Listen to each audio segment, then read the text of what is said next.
Hello everyone, and welcome to Stop and Search in England and Wales. I'm Emily Stanton, joined as always by my co-host James Cartwright. Today, we're digging into the IOPC's 2022 National Stop and Search Learning Report. And honestly, there's so much to unpack. James, these numbers from 2020-21 blew me away. 695,009 stop and searches across England and Wales. And 77% of them, so more than 3 in 4, ended with no further action. That's staggering, isn't it? It is, Emily, absolutely. I mean, nearly 750,000 people being stopped, and the overwhelming majority being told at the end, essentially, sorry, never mind. And these aren't just stats, they're personal experiences. Now, the piece that really jumps out in the report and my own analysis is the disproportionality. We have black people being stopped and searched at a rate 7 times that of white people. Asian and mixed backgrounds, about 2.5 times more likely. And, well, no force has a good answer for why that is. That's not just me saying it, that's what HMIC FRS found as well. No, and what's really concerning is that pattern's not new. Groups have been saying this for ages, right? I've seen it out in my own community outreach here in London. I talk to young people, parents, local organisers, and it's consistent. The feeling of being unfairly singled out. There was a case in the report. I couldn't quite believe it. A 15-year-old black child stopped by an officer with no specific intelligence, just, smelled of cannabis, and was in a high-crime area. Nothing was found, of course, and then the tragic bit. The officer actually assaulted the child. It makes you wonder, how often are these stops just about who you are, not what you've done? That case is really stark, Emily. The judge in that situation outright said, reference to a high crime area does not entitle police to target and stop all or any black males. So it's not just a perception thing. There's clear evidence of decisions relying on stereotypes or vague behavioural factors rather than real intelligence. And when officers act on those, especially without the right justification, the impact is huge for individuals and community trust. The report highlights cases where things like someone being anxious or just filming the encounter, or even driving the wrong type of car, are used as grounds. Those suspicions, they're so often unfounded. Right, and people start avoiding police, not cooperating even when something genuinely happens in their community. The IOPC's got some big recommendations, like the NPCC and College of Policing should develop guidelines to prevent ethnicity-based decision-making. But James, I gotta ask, you spend time with numbers and policy. Does training actually fix this stuff? I always get sort of stuck here. Communities feel like they're consulted, sure, but doesn't it take more than an unconscious bias workshop every year or so? Yeah, that's a fair challenge. Training alone's not magic, unfortunately. The report points this out as well. It really needs to be about how forces do everything, from how data's handled, to briefings, to community partnership work, right down to, supervision on the ground. Proportionality has to be put into practice, not just policy. And hang on, I'm drifting a bit. All of this is really about willingness to change, not just ticking boxes. Exactly. And I think if police and communities don't build that trust together, we're just going to keep seeing the same disproportionality over and over. But let's talk about what actually happens on the street, the quantity of these encounters, not just who's chosen to stop. Yeah, so one of the things the report stresses is go wisely. This is the official protocol for how a stop and search should start. Clear grounds, what they're searching for, your right to a record, all of that. But what keeps coming up in both data and case studies is that it's just not being used consistently. And when people aren't told what's going on, it very quickly gets tense. Fast. I heard so many stories about that, James, like that example from the report, the young black man jogging home from the gym. Police stopped him, supposedly on some radio intelligence, but didn't even go through Go Wisely. They cuffed him, searched him, no drugs found, and didn't even let him pull his trousers up properly while searching him on the street. No dignity, no real communication. That's not just a bad day. That's trauma for a lifetime, especially when you're 18 and just trying to get home. Absolutely. And you know, in my research, I've seen how these sorts of approaches escalate things quickly. There's example after example in the report of officers resorting to force almost immediately. In one, force, including handcuffs and spray, was used within 12 seconds of the encounter starting. 12 seconds? How do you even have a conversation in that time? Officers are supposed to seek cooperation first, but the reality often looks quite different. And when people try to explain or, heaven forbid, record the encounter, it's somehow evidence they're a criminal.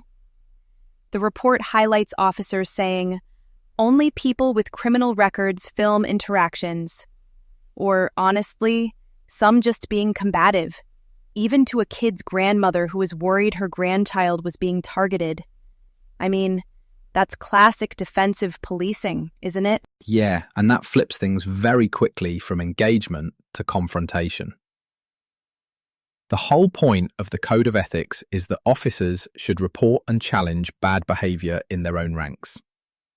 But in the IOPC's cases, those opportunities to intervene and de-escalate get missed, which just compounds the harm.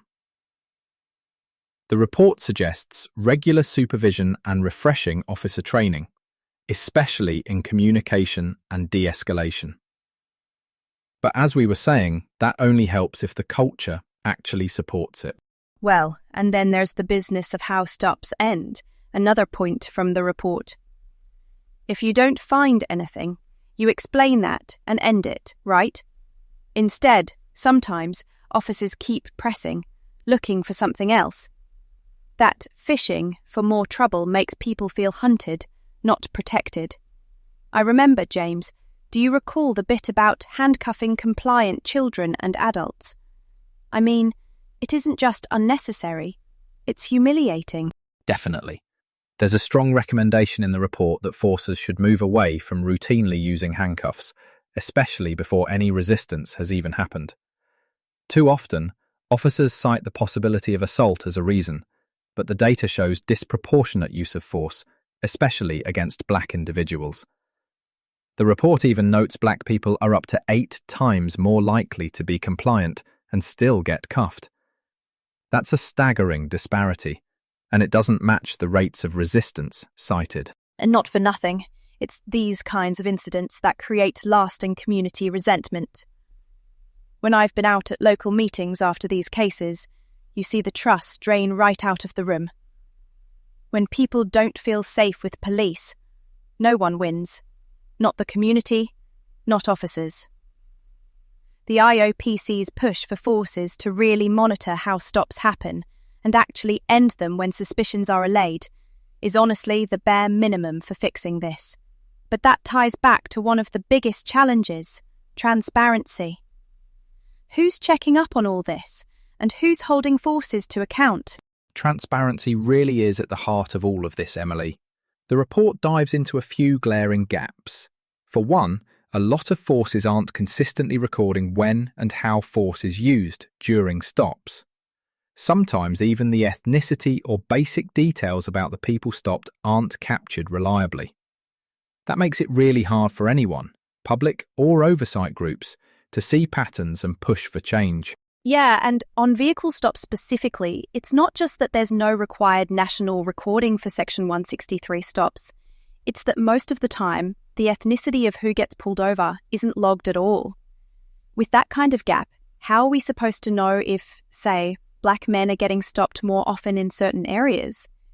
The report mentions pilots in places like West Midlands and the Met, testing what happens when you track all the vehicle stop data. But without proper, routine data, it's easy for problems to hide. One area the IOPC really highlights is body-worn video, BWV. Now, in theory, those cameras should turn every stop and search into a transparent process, yeah? Capture everything, before, during, and after. But as you probably know from your outreach, actual practice varies a lot. Sometimes it's not switched on, sometimes just partway through, or the footage isn't tagged right so it's lost, That undermines the entire process. Community scrutiny, investigating complaints, you name it. Absolutely. I've actually sat on a local scrutiny panel and it gets real frustrating. Panels need to see all the details, records, actual video. Otherwise, what are we scrutinising? Sometimes we only get a partial record, or officers say the batteries died, or they forgot to press record. That's just not good enough. I've seen firsthand that when diverse panels get the full picture, they really can highlight concerns that senior officers just don't spot, or sometimes don't want to. And the value of those external scrutiny panels is such a big part of the IOPC's recommendations. Panels need access, resources, and independence to honestly review stop and search encounters, especially those involving serious complaints or patterns of disproportionality.